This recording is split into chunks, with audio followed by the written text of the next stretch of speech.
Hello मेरे प्यारे बच्चों, क्या हाल चाल है। आई होप आप जहाँ भी होंगे खुश होंगे, मस्त होंगे, एंजॉय कर रहे होंगे। मेरे प्यारे बच्चों, स्टडी पावर सेंटर में आप सभी का बहुत बहुत स्वागत है।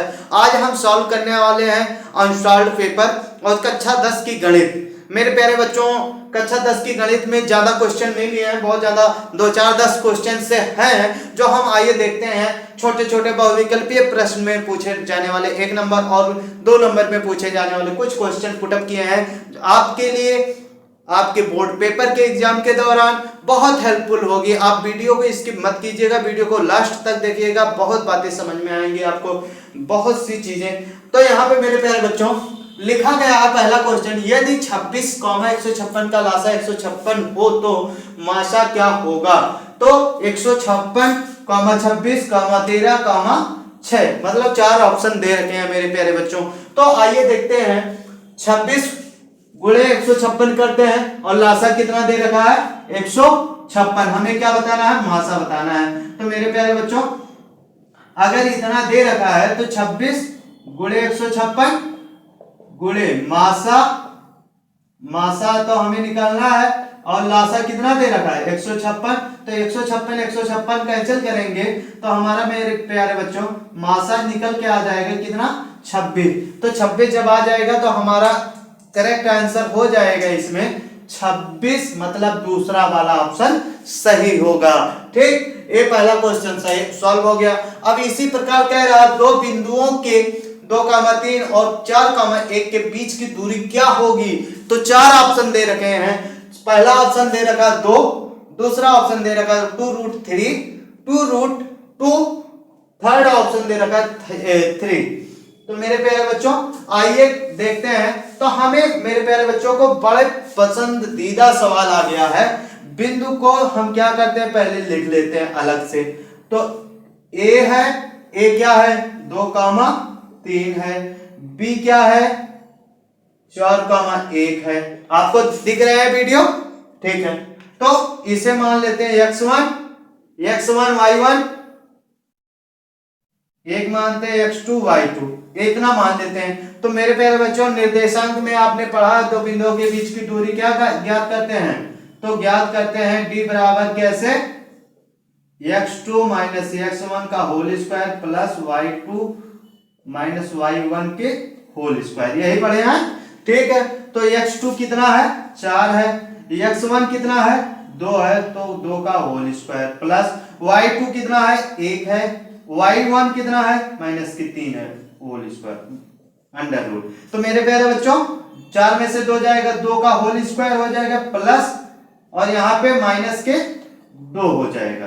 अब क्या करेंगे, तो इसका 4 माइनस प्लस प्लस के 4 हो जाएगा, तो इसका भी 4, तो इसका भी 4, तो हो जाएगा अंडर रूट के कितना 8। तो इसका जब वर्गमूल निकालेंगे तो कितना हो जाएगा 2√2।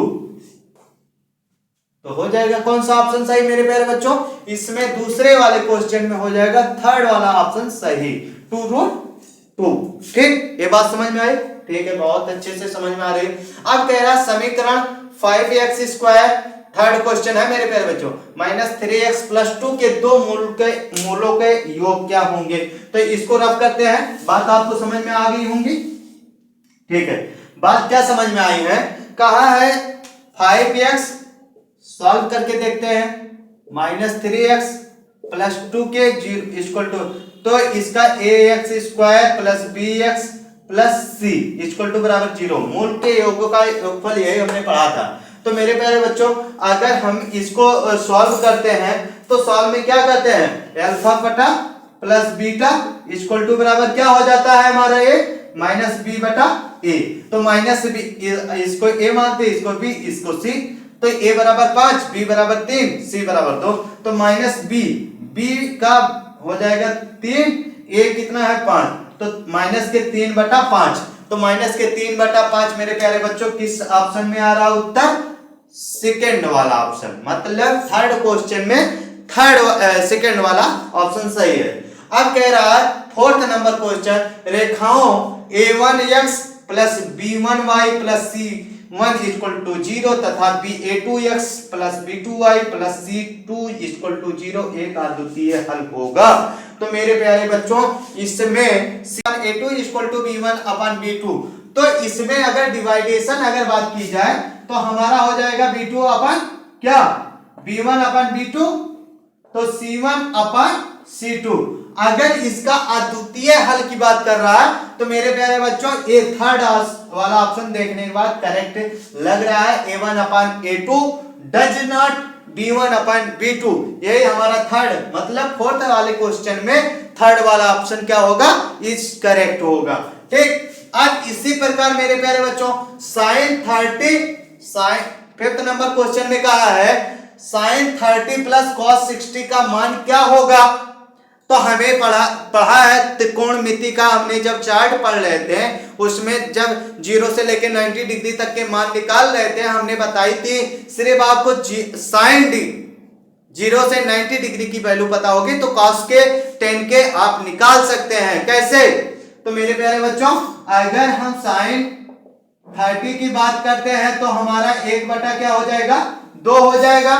तो हमारा मेरे प्यारे बच्चों इसकी डिग्री की बात क्या है cos 60, किसकी cos 60 डिग्री की बात कर रहा है, तो cos 60 डिग्री की बात कर रहा है मेरे प्यारे बच्चों, तो cos 60 की डिग्री क्या हो जाती है sin 60 की डिग्री की वैल्यू की अपोजिट हो जाती है, क्योंकि 1/√2 sin 60 की, तो इसका क्या हो जाएगा अपोजिट होगा क्या नाम है 0 का 1। तो मेरे प्यारे बच्चों इसका जो करेक्ट आंसर होगा क्वेश्चन नंबर 5 में, क्वेश्चन नंबर 5 में कौन सा ऑप्शन सही होगा, क्वेश्चन नंबर पहला। तो मेरे प्यारे बच्चों इतनी बात अगर आपको समझ में आई हो तो वीडियो को लाइक कर दो, जल्द से ज्यादा शेयर करें। आप सबके लिए अनसॉल्व्ड पेपर आते रहेंगे, आपके लिए अच्छे अच्छे क्वेश्चन आते रहेंगे, आपको देखने में अच्छा भी लगेगा, करने में भी अच्छा लगेगा, बोर्ड पेपर में हाई मार्क्स उठाने में भी बहुत आसानी होगी। आइए चलते हैं 2 नंबर का क्वेश्चन, 2023-24 में पूछा जाने वाला क्वेश्चन बहुत ज्यादा 2 नंबर का। कहा सिद्ध कीजिए, क्या कहिए सिद्ध कीजिए किसी वृत्त के, मतलब कोई वृत्त कह रहा है, आपको दिख रहे हैं गोला हल्का दिख रहा है तो हम काले से करते हैं, कह रहा है किसी वृत्त के, कह रहा सिद्ध कीजिए कि किसी वृत्त के किसी व्यास के सिरों पर खींची गई स्पर्श रेखाएं समांतर होती हैं। तो मेरे प्यारे बच्चों किसी वृत्त के किसी व्यास के सिरों पर, तो व्यास का सिरा मतलब a, इसके समांतर 2 सिरा खींची गई है। तो मेरे प्यारे बच्चों इस बात को देख के हमें समझ में आ जानी चाहिए ये क्या होंगी, एक दूसरे के समांतर होंगी। इसका नाम a है, इसका नाम b है, इसका नाम c है, इसका नाम d है। अब कहा है किसी वृत्त के किसी व्यास के सिरों पर खींची गई व्यास, तो मेरे प्यारे बच्चों हमें पता है इस बिंदु से इस बिंदु के बीच की जो कह रहे हैं इसके वृत्त के सेंटर से खींची गई स्पर्श रेखाएं तो क्या कहलाती हैं, व्यास कहलाती हैं। ठीक है, ये भी बात समझ में आ गई। इसका सेंटर का नाम दे देते हैं O, इसका नाम दे देते हैं M, इसका नाम दे देते हैं N। अब ये साइड इस साइड में देखते हैं तो मेरे प्यारे बच्चों दोनों सिरों पे ये डिग्री जो बन रही है 90 डिग्री का कोण बना रही है, कितने 90 डिग्री का कोण। तो वृत्त में हमें एक बात तो समझ में आ गई, ए बी समांतर क्या सिद्ध क्या करना है, सिद्ध क्या करना है मेरे प्यारे लाल, सिद्ध करना है ए बी समांतर सी डी, ए बी समांतर सी डी। इतनी बात समझ में आई। अब यही समांतर देखते हैं ए बी समांतर सी डी जो स्पर्श मतलब इसके वृत्त के मध्य बिंदु से होके जो गुजरी है जो सिरा, ये व्यास जिसे हम बोल रहे हैं एमएन। तो हमें यहाँ पे दिख रहा होगा मेरे प्यारे मित्रों ए ओ बी में जो अंतःकोण बन रहे हैं वो कितने डिग्री का बन रहा है, इसका समकोण 90 डिग्री का बन रहा है।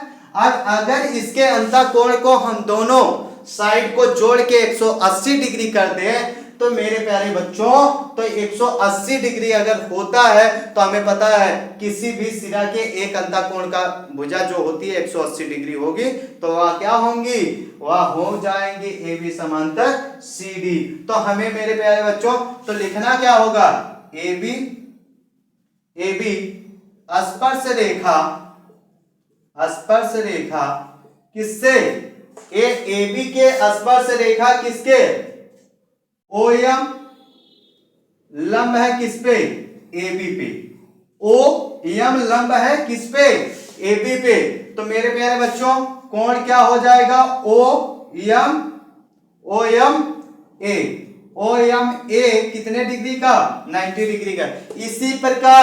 इसी प्रकार चूंकि इसी प्रकार क्या होगा, इसी प्रकार स्पर्श रेखा क्या होगी, स्पर्श रेखा मेरे प्यारे बच्चों क्या हो जाएगी, ओ एन पे, स्पर्श रेखा हो जाएगी ओ एन लंब है किस पे, सीडी पे, किस पे, सीडी पे। तो हमारा हो जाएगा हमारा कोण ओ सी एन बराबर 90 डिग्री। तो समीकरण 2 बना लेते हैं, समीकरण फर्स्ट बना लेते हैं। तो दो समीकरण फर्स्ट और समीकरण सेकंड अगर बनाते हैं तो हमें एक चीज क्लियर हो जाता है मेरे प्यारे बच्चों, क्या, समीकरण फर्स्ट व समीकरण सेकंड की तुलना करने पर एक और दो को अगर जोड़ते हैं मेरे प्यारे बच्चों, तो समीकरण फर्स्ट कोण ओ एम ए कोण ओसीएन क्या हो जाएगा, कोण ओसीएन इक्वल टू कोण ओ एम ए की बात करते हैं तो मेरे प्यारे बच्चों हो जाएगा 90 डिग्री, ओसीएन की बात करते हैं तो ए भी हो जाएगी कितने, 90 डिग्री। अगर कोण दोनों की बात करें ओ एम ए कोण ओसीएन दोनों को जोड़ते हैं तो 90 प्लस 90 180 डिग्री। तो हम लिख सकते हैं मेरे प्यारे बच्चों कोण ओ एम ए प्लस कोण ओसीएन इक्वल टू बराबर 180 डिग्री। तो हम ये कह सकते हैं मेरे प्यारे बच्चों कि कोण ओ एम ए कोण ओसीएन के अंतःकोण जो है 180 डिग्री, इसलिए ये क्या होंगी, एक दूसरे के समांतर होंगी। अतः यहीं पे लिख सकते हैं अतः ए बी समांतर सी डी है, क्योंकि मेरे प्यारे बच्चों क्या, अंतःकोण 180 डिग्री है, इसलिए परस्पर एक दूसरे के समानांतर होंगे, परस्पर एक दूसरे के क्या होंगे, समांतर होंगे। ठीक, समांतर है। इतना क्या था, 2 नंबर का सवाल, इससे ज्यादा कुछ भी नहीं पूछेगा, इससे ज्यादा कुछ बताना भी नहीं है। तो वीडियो पसंद आए तो वीडियो को लाइक करो, ज्यादा से ज्यादा शेयर करो, और मेरे प्यारे बच्चों वीडियो को ज्यादा से ज्यादा शेयर किया करो, और चैनल पे पहली बार आओ तो सब्सक्राइब जरूर कर दो। आज के लिए इतना ही। जय हिंद, जय भारत, वंदे मातरम।